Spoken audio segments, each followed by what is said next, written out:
ST OBC केंद्र सरकार ने सबको बांट दिया, जाति के आधार पर ही बांट दिया।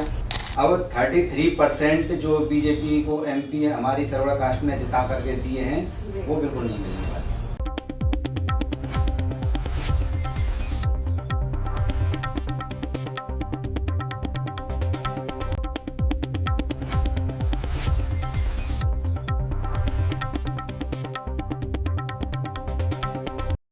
नमस्कार, मैं हूं कीर्ति सिंह और आप देख रहे हैं जनता की आवाज प्लैनेट न्यूज इंडिया के साथ। शिक्षा जगत से जुड़ी एक खबर पर सुप्रीम कोर्ट ने यूजीसी के फैसले पर रोक लगा दी है, जिसका सीधा असर लाखों छात्रों और विश्वविद्यालयों पर पड़ सकता है। खासकर कि देश और उत्तर प्रदेश की सरकार पर काफी बड़े सवाल खड़े हो रहे हैं, खासकर कि आगामी चुनाव को लेकर। आज हमारे स्टूडियो में मौजूद हैं एडवोकेट केशव शर्मा जी, जो हमें इससे जुड़े राजनीतिक और कानूनी दृष्टिकोण को समझाएंगे।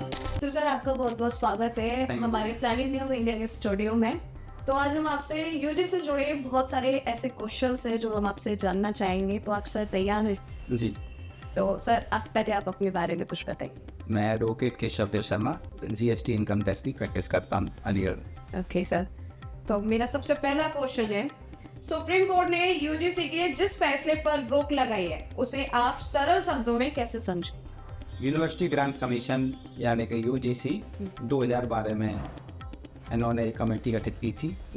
2012 के नियम को फेरबदल करके 2026 में 13 जनवरी 2026 को इन्होंने यूजीसी लागू किया, जिसमें बहुत सारी जनरल यानी सर्वर कास्ट के लिए बहुत सारे नुकसान थे। इसी के चक्कर में विरोध हुआ। सबसे पहला क्या है, इन्होंने ईओसी इक्वल अपॉर्चुनिटी कमीशन जो बनाया है, अगर कोई जनरल का बच्चा प्रताड़ित होता है तो शिकायत कहीं नहीं करेगा, लेकिन ओबीसी या एससी एसटी का बच्चा प्रताड़ित होता है या नहीं होता, वो उस कमीशन में जाकर शिकायत कर देगा तो जनरल वाले बच्चे को 3 साल की सजा हो जाएगी। तो सर, आप इस फैसले से कहीं ना कहीं आपको लग रहा है ना कि गलत तो कानून का हमेशा से दुरुपयोग होता आया है जी। कोई सा भी कानून ले लो, एससी एसटी का कानून ले लो, उसमें अभी तक सुप्रीम कोर्ट हाई कोर्ट में बहुत सारे केस विचाराधीन हैं और निर्णय आने के बाद बहुत सारे केसों पर पता लगता है कि जो भी आरोप लगाए गए हैं वो गलत हैं। और मेरा दूसरा क्वेश्चन आपसे ये रहेगा, इस रोक का सीधा असर छात्रों और विश्वविद्यालयों पर क्या पड़ेगा? देखिए, कोई भी टीचर जनरल कास्ट का पढ़ा रहा है, ये कानून सेंट्रल ने लागू किया है।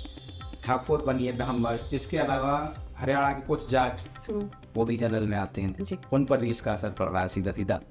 कोई टीचर जनरल का है, सर्वर कास्ट का है, वो पढ़ा रहा है, अगर किसी बच्चे को गलती से टेस्ट पेपर में नंबर कम दिए तो वो शिकायत कर सकता है कि मेरे साथ भेदभाव हुआ है। तो ये कहीं ना कहीं गलत हो रहा है। गलत हो रहा है, बहुत गलत हो रहा है। और अगर किसी जनरल कास्ट के बच्चे के साथ गलत हो रहा है तो फिर वो कहाँ जाएगा? वो कहीं नहीं जाएगा।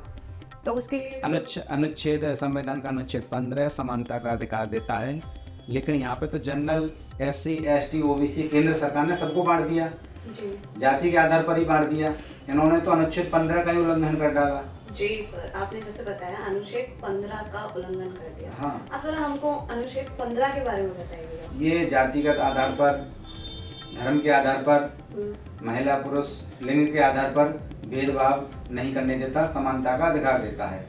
जब स्कूल में बच्चे पढ़ रहे हैं, कॉलेज में बच्चे पढ़ रहे हैं, सभी समान हैं जी। तो वहाँ पे तो इन्होंने जातिगत आधार पर बांट दिया यूजीसी के नियम को लाकर।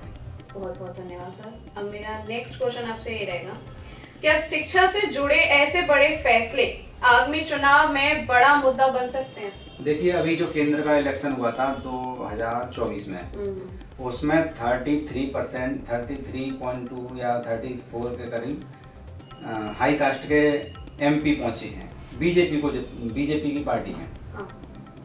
अब 33% जो बीजेपी को एमपी हमारी सर्वोदय कास्ट में जिता करके दिए हैं वो बिल्कुल नहीं मिलने वाले। बिल्कुल, और ऐसा काफी ज्यादा सोशल मीडिया पर भी देखा जा रहा है। सोशल मीडिया पर हो या ना हो, किसी को अपने बच्चे जेल नहीं भेजने।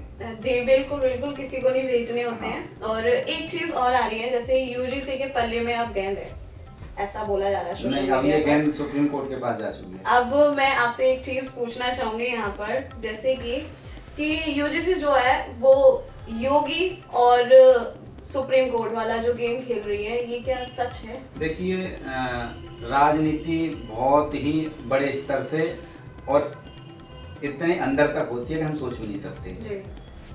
मेरा जो मानना है कि ये पूरा 2027 के उत्तर प्रदेश के चुनाव को लेकर के यूजीसी का फैसला आया है। तो आपने देखा होगा कोई भी विपक्षी पार्टी नहीं बोल रही, जी बिल्कुल नहीं, किसी का कोई बयान नहीं आ रहा। कारण बताइए, कारण मैं बताऊं क्या है? जी बताइए। कारण ये है, अगर उन्होंने इसके पक्ष में बोला तो SC ST OBC उनसे कट जाए। जी। अगर विपक्ष में बोला तो जनरल वोट नहीं देगी, बिल्कुल नहीं देने वाली। तो उन्हें शांत रहने में फायदा है, क्योंकि जो जनरल का वोट है वो अदर पार्टी को जाएगा, ना कि बीजेपी। अभी जैसे सुप्रीम कोर्ट ने रोक लगाई है यूजीसी के फैसले पर, अब देखा जा रहा है सोशल मीडिया पर दिल्ली यूनिवर्सिटी के जो स्टूडेंट हैं वो SC ST OBC EWS वाले जो छात्र हैं वो धरना प्रदर्शन कर रहे हैं। तो अब ये तो नफरत फैला दी इन्होंने देश में। देखो, हमारी SC से कोई नफरत नहीं है, ST से कोई नफरत नहीं है, सर्वर कास्ट के लोगों को बता रहे हैं अधिकतर। ना हमें OBC से नफरत है। हमारा बच्चा स्कूल में पढ़ता है, सबके साथ रहता है, सबके साथ खेलता है, सबके साथ खाता है।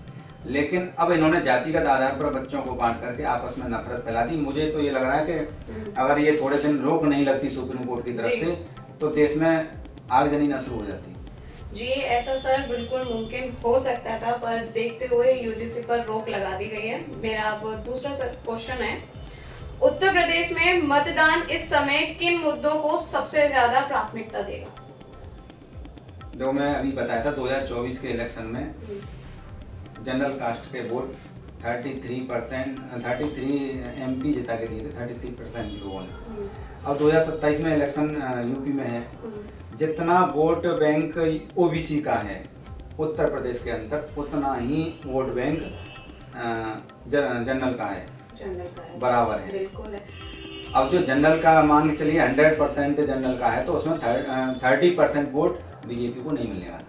बीजेपी को नहीं मिलने वाला है, पर बहुत सारे लोग उत्तर प्रदेश में जो वोट देने वाले होते हैं वो योगी के लिए वोट दे रहे हैं बीजेपी को।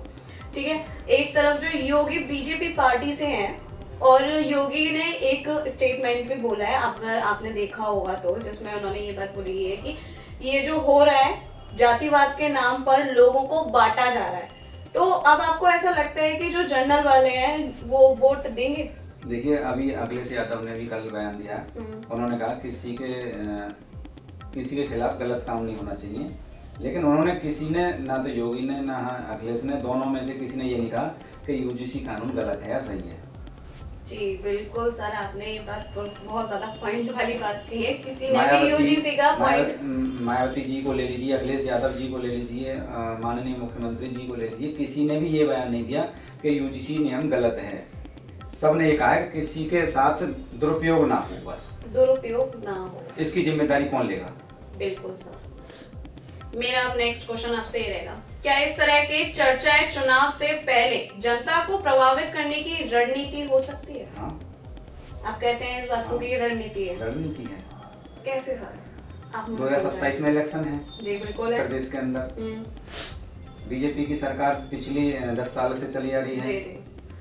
और ये भारतीय जनता पार्टी ने ही यूजीसी का कानून पास किया है। बिल्कुल। तो ये केंद्र के लोगों को सोचना चाहिए, अगर उन्हें प्रदेश गंवाना है तो नियम लागू करें। तो सर मेरा इसी के साथ एक लास्ट क्वेश्चन और है आपसे, मैं पूछना चाहूंगी, आखिर मोदी सरकार, जिसे डबल इंजन की सरकार कहा जाता है, आखिर योगी के अपोजिट कैसे हो गया? देखिए, पूरे देश में मोदी योगी तो चर्चा में रहते ही हैं। जी बिल्कुल रहते हैं। और मोदी जी का मुझे लग रहा है ये अंतिम सत्र होगा प्रधानमंत्री के रूप में। आगे प्रधानमंत्री कौन बनेगा ये नहीं कह सकते, हो सकता है योगी जी बने, और हो सकता है योगी जी को ना पसंद कर रहे हों लोग। इस बारे में मैं ज्यादा नहीं कहना चाहूंगा। इस बारे में अच्छा, पहले मेरे को एक ये बस इतना जानना है कि आप प्रधानमंत्री के रूप में किसको देखना चाहेंगे? बस अपना ओपिनियन बताइए, हम बस इतना जानना चाहेंगे। देखिए, किसी के साथ गलत भेदभाव ना करें, अच्छे से काम करें, कानून पर अपनी पकड़ रखें, पढ़ाई दवाई सस्ती हो, बस। आपने नाम नहीं बताया सर, आप किसको देखना चाहेंगे?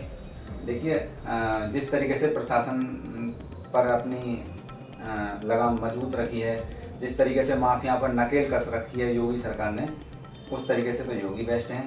अच्छा। और अखिलेश यादव जी ने भी अपना कार्यकाल बहुत अच्छे से चलाया था, कुछ एक दो गलतियों को छोड़ करके, अच्छा, तो वो भी अच्छे हैं। ठीक है। और बहन मायावती जी के बारे में मैं ज्यादा नहीं कह सकता, क्योंकि वो भी जैसे यूजीसी है ऐसे ही कानून, जी बिल्कुल। इस पर रोक सुप्रीम कोर्ट ने लगाई है, ना कि सरकार ने, इसलिए हम लोग सरकार से अभी तक खुश नहीं है। तो आपका नेक्स्ट वोट किसको जाएगा?